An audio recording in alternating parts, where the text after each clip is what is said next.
చూపిన ఆప్యాయత ఏమైందో కూడా తెలియడం లేదు. దాదాపుగా 1,05,00,000 మందికి పొదుపు సంఘాల అక్క చెల్లెమ్మలకు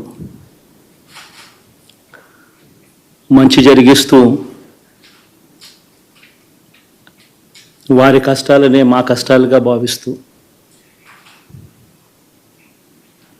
ఇచ్చిన ఏ మాట తప్పకుండా అన్ని రకాలుగా వాళ్ళకు అండగా ఉంటూ ఆసరాతో తోడుగా ఉన్నాం, సున్నా వడ్డీతో సైతం అండగా ఉన్నాం, చేయూత సైతం తోడుగా ఉంటూ నిలిచాం. మరి ఆ 1,05,00,000 మంది అక్క చెల్లెమ్మల ప్రేమాభిమానాలు ఏమయ్యాయో తెలియవు.